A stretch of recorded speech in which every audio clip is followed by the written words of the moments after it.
একজন আইনজীবী এবং রাষ্ট্রপক্ষের আইনজীবী, একজন রাষ্ট্রের আইনজীবী কিভাবে এরকম নৃশংস হত্যাকাণ্ডের শিকার হতে পারে, তাহলে আগামী দিনে আমরা যখন কোর্ট চত্বরে একজন অ্যাডভোকেট কিংবা একজন জাজ হয়ে যখন যাব, আমাদের নিরাপত্তার নিশ্চয়তা কোথায়?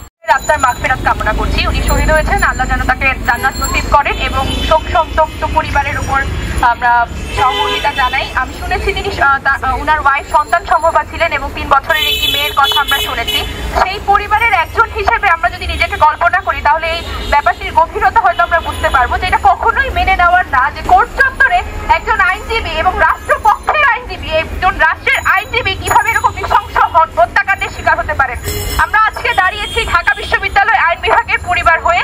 আমাদের একজন পরিবারের সদস্য, একজন আইনজীবী, একজন অ্যাডভোকেট যদি কোর্ট চত্বরে তার নিরাপত্তা না পান, জঙ্গি গোষ্ঠীর হাতে নৃশংসভাবে তার শিকার হতে হয়, তাহলে আগামী দিনে আমরা যখন কোর্ট চত্বরে একজন অ্যাডভোকেট কিংবা একজন জাজ হয়ে যখন যাব, আমাদের নিরাপত্তার নিশ্চয়তা কোথায়? তাই আমি রাষ্ট্রের কাছে চাচ্ছি একজন আইনজীবী কিংবা একজন জাজ, একজন অ্যাডভোকেটের নিরাপত্তার নিশ্চয়তা যেন দেওয়া হয় এবং এই নিরাপত্তার নিশ্চয়তা তখনই হবে যখন এই ঘটনার একটি দৃষ্টান্তমূলক শাস্তি আমরা নিশ্চিত করতে পারবো।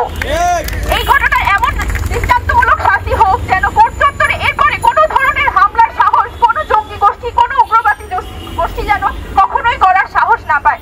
এবং আরো একটি জিনিস আমি মনে করে দিতে চাচ্ছি সবাইকে উপস্থিত, আমাদের শত্রু কিন্তু কোনো নির্দিষ্ট ধর্মীয় গোষ্ঠী না, কোনো ধর্মীয় গোষ্ঠী আমাদের নির্দিষ্ট শত্রু হতে পারে না। আমাদের শত্রু তারাই যারা ধর্মের আগলে রেখে, ধর্মকে সামনে রেখে উগ্রবাদী এবং জঙ্গি গোষ্ঠীর সমর্থন করছে। আমাদের শত্রু তারা নয় যারা কোনো নির্দিষ্ট ধর্মাবলম্বী। আমরা চাই একসাথে কাঁধে কাঁধ মিলিয়ে যেন আমরা একটি অসাম্প্রদায়িক বাংলাদেশ তৈরি করতে পারি এবং বিচারের আওতায় আনতে পারি যারা অপরাধী, যেই হোক না কেন, যেই ধর্মের, যেই গোষ্ঠীরই হোক না কেন। এবং একটি আলোচনা সবসময় হচ্ছে যে ইসকনকে নিষিদ্ধ করা হবে কি হবে না। এই একটি সুষ্ঠু তদন্ত হোক, বাংলাদেশের সার্বভৌমত্বের জন্য যে গোষ্ঠী, যে জঙ্গিবাদ গোষ্ঠী হোক না কেন, সেটি যদি ঝুঁকির হয় বাংলাদেশের সার্বভৌমত্বের জন্য, তবে যেন তাকে নিষিদ্ধ করা হয়।